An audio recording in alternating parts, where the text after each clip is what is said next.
I am asking Attorney Jokno and Attorney Conti to convince the victims to be able to go to court as a class suit on this. Then I am asking bilang chairman ng committee to do your job and convincehin po ninyo itong mga biktimang ito lumabas na para magkaroon po tayo ng proper adjudication of these cases. Look, justice must be served, whatever happens. Go ahead, Congressman Castro. Ang pinag-uusapan talaga natin dito, Mr. Chair, ay yung justice para sa ating mga biktima ng kaya nga tayo kaya nga yung PS ko justice for the victims of ganun din yung HR ni Kong Manuel. Kaya natin to. Well, ito pong sinasabing kahit po si Sir Manny Mugato, yung sinasabi niyang mga data sa atin, although ginagalang po natin, i-respect natin yung sources niya. So, basta nakita lang po natin talaga yung mga modus, yung mga pattern, yung mga ginagawa during the drug war. So, napakita naman yon. Yung kay Chel Joke na naman, Mr. Chair, nagbigay na siya sa atin ng nagbigay po siya sa atin ng data coming from the resolution ng Supreme Court at saka yung year-end report ng 2017. Well, sinasabi po ni Attorney Medaldea, hindi pa siya checkin niya po at hindi siya hindi siya familiar. So, can we have a copy, Mr. Chair? Kuhanin po natin yung copy nitong mga to, siguro from the Clerk of Court din sa Supreme Court para makita natin. Kasi ako po, may copy po ako niyan. Nakikita naman yan sa internet, Mr. Chair. No? So, hindi natin masasabi na unofficial yan. So, kung gusto natin, para mas maganda, magkaroon din tayo ng copy.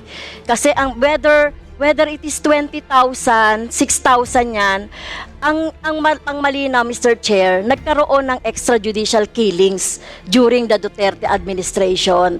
At kahit na isa lang po yung mapatay dyan or ilang hundred lang yung mapatay dyan, concerned po tayo, Mr. Chair, doon sa hindi na iimbestigahan, wala man lang police report, etc. 52 lang yung naiimbestigahan. Kaya, kaya may I have, Mr. Chair, to move that the Office of the President Chairman? Pwede po bang i-produce yung 2017 na year-end report at saka yung It's now with the Office of the Can you President. do that, yes? Wala na akong control who doon Okay, once it's so part of the presidential, executive privilege po yun. well, ganito po, Mr. Chair, ganito po. Kasi medyo na kay Attorney Medaldea, 2017 po yon. Ngayon, nasa internet yan. So, sinasabi nyo, wala kayong alam dyan. So, Internet. Kasi ako ay, hindi ay- po. Kaya, oh my God.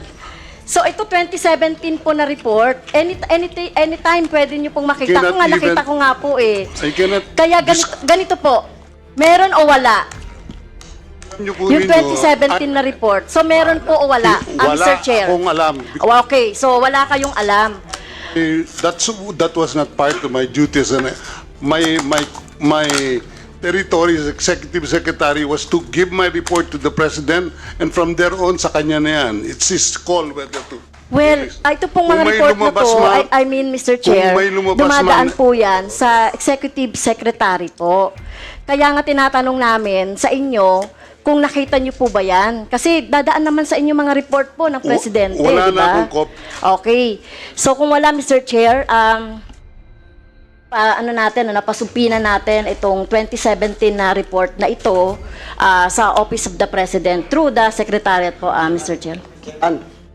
Chairman? Chairman, tanungin, bago kay Congressman Karab. So, yes, inyo pong sinasabi dito on the record na wala kayong alam dyan.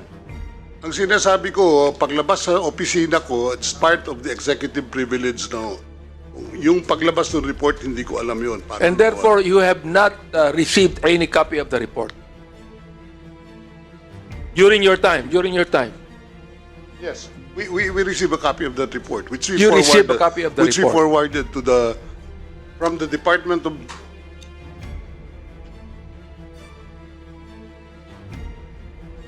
Yeah, that information which came from the 4 agencies was forwarded to the Office of the President.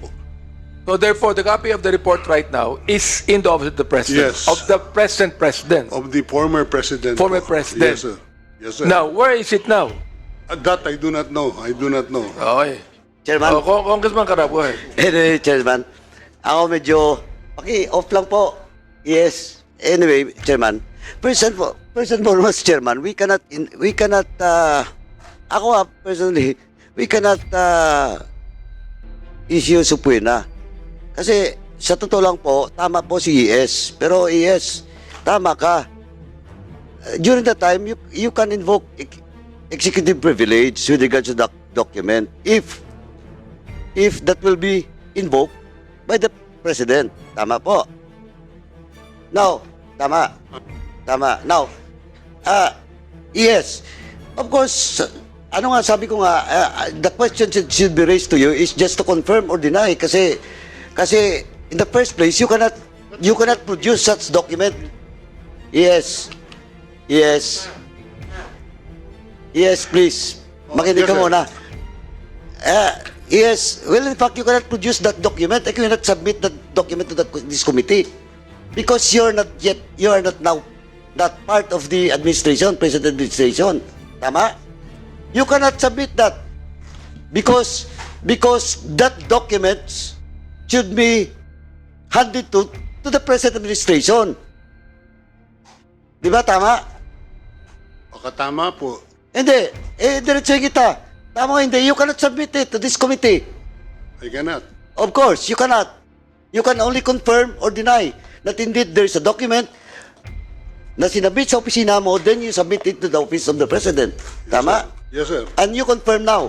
Yes, sir. Okay. Mr. Chairman, second, we cannot issue subpoena because with that issue once, Mr. Chairman, ay mas lalo.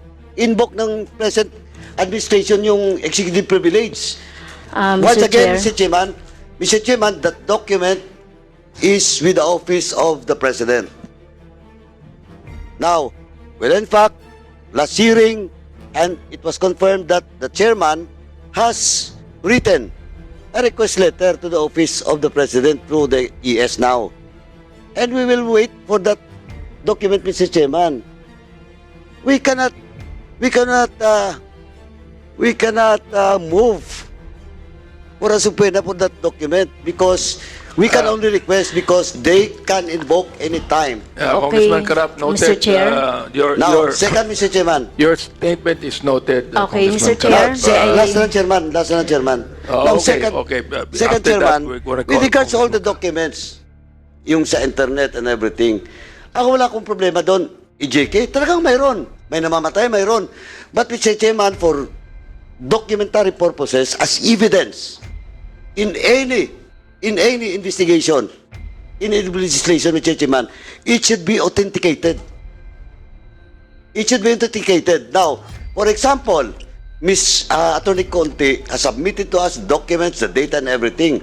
Now, if it is addressed to the PCO, we should request the document to the PCO, not in the internet.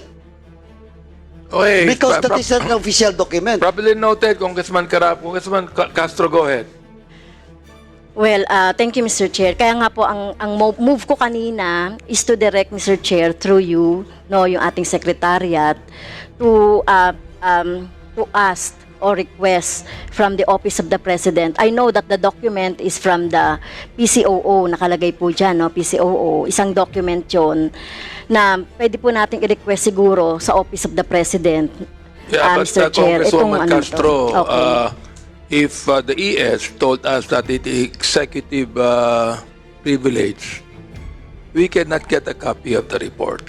If that is an Well, executive privilege. Mr. Chair. yung document, The thing is, Mr. wait, Chair, wait. ay Dali lang, hindi dali naman lang po. siya Dali lang po, confidential. tayo lang. Kasi nasa We internet already nga wrote eh. a letter Yeah, to yeah. the current ES, Lucas Okay. Bersamin, asking for a copy of the 2020 and 2021 interagency review panel reports on the campaign against illegal drugs. But he has not responded yet. So we will still wait for his response on this. Yun ang proper ngayon, because I can write a letter to the former ES. He cannot do anything about it because if he kept a copy of it personally, that would be unconstitutional. Kakasuhan siya. Hindi pwede na magtago si ES ng kopya on his own. Kakasuhan po siya. So therefore, it is upon the committee to write a letter to the current ES today to produce a copy of it and give it to us. But if it is executive privilege, my colleagues, we cannot even get a copy of it because the executive committee has the right to say this is executive privilege.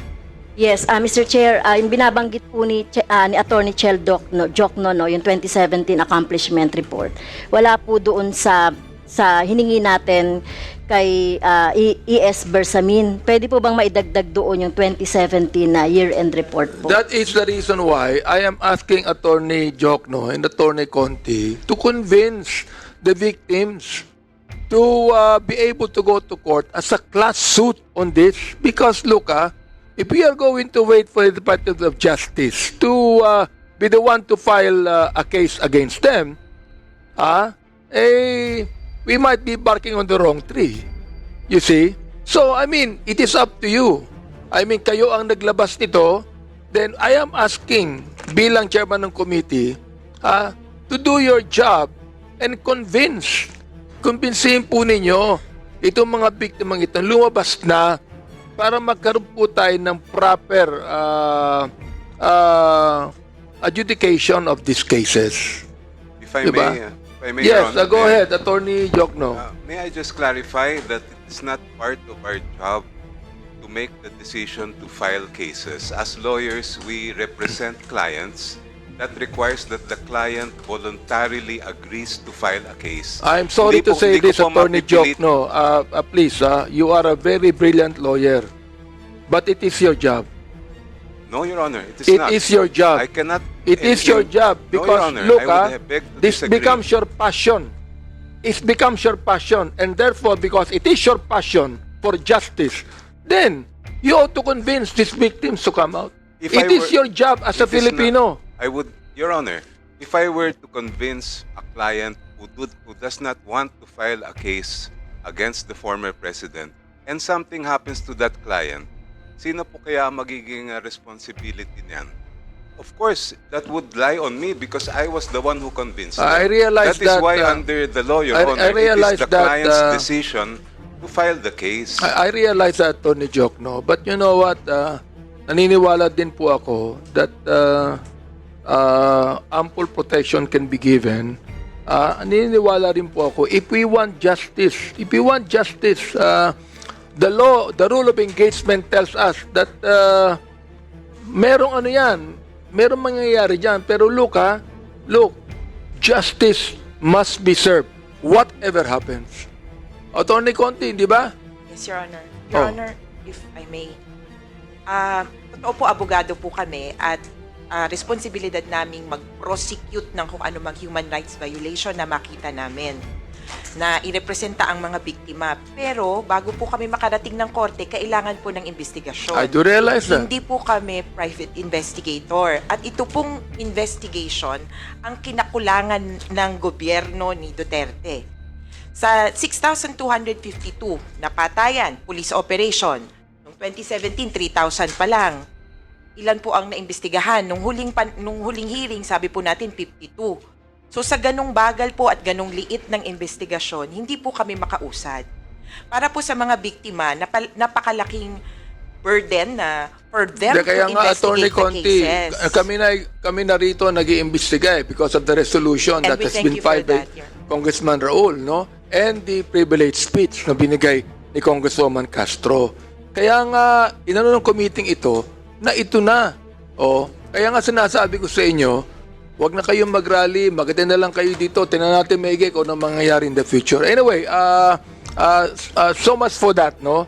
I'd like now to recognize Attorney Bernardo on this because, look, duty rin po ng NAPOLCOM to investigate NAPOLCOM to be able to file charges. I would like to find out from him. I think that he was already in NAPOLCOM during that time. So, Atty. Bernardo, can you say something about this, please? Your Honor, at this time, we can assure the committee that the National Police Commission ensures that we will do our best to prevent the recurrence of these things. Ina-assure po namin ng Committee on Human Rights ng House of Representatives na gagawin po namin ang lahat para hindi po maulit yung ganitong mga issue. Katunayan nga po, wala na kaming drug war na tinatawag. Purely anti-illegal drug campaign lang. Law enforcement function para rights-based po. Kaya onward po, iba na po yung modalities namin sa law enforcement. Kaya po ng habilin ng ating Pangulo na kumbaga nasa rehabilitation, nasa supply reduction strategy at nasa supply reduction strategy na po kami. Hindi na po ito. Yung mga nangyari noong nakaraan, kinakausap na po namin ngayon yung Internal Affairs Service ng PNP kung ano yung mga estado ng mga nangyari noong nakaraan.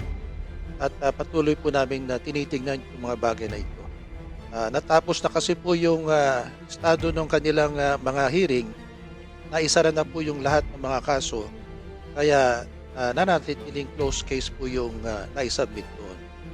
Kaya sa mga darating na araw po, yung campaign sa anti-illegal drugs po ay nakakatiyak na rights-based po ito. Your Honor. Salamat. My colleagues, we will entertain questions later. No? May mga question tayo kay Attorney Bernardo. But I would like to recognize Deputy Director Osedios who's to yap on this. No? Because palagay ko, ikaw ang Deputy Director ng Operation. So I think that you're very much involved in this also. Only this administration, Mr. Chair. Only in this administration. Yes, Mr. Chair. I was the Assistant Director for Information and Communications Technology Service during the previous administration for the whole 6 years. Okay. I was not involved in the investigation of this case. So you were saying only in this administration. What if Attorney Conte comes to you and file some and ask for you to investigate the war on drugs? We will, as a matter of fact, we are pursuing investigations. In particular, in the 52 non-laban cases, we have an ongoing investigation because some cases are still open, Mr. Chair. Mr. Chair, if I may ask NBI, since you recognize the NBI Deputy Director, Well, can we ask other resource speakers to and speak also first? after that, the PIDEA, Huh? both PIDEA and NBI. Yeah, I'm going to ask them also. Sige, go ahead. Why don't we call on them? Let me recognize. Retired ka na pala, Police General Sinas, no? Retired ka na, no? Alam mo, naaalala kita Yes, sir. dahil 2 beses ko na pinanood yung mabasapan noon. Di ba? Ayun, Yes, sir. human rights violation din yon. So I'd like you to say something about this. Being there during that time, that there was war on drugs. Di ba? Okay. Please, you may make your statement. Thank you very much, Your Honor. Good afternoon to all members of this committee. As of now, I have no opening statement, but I am very willing to answer any questions and inquiries from any members of this honorable committee. Thank you for inviting me as one of the resource person in this committee hearing.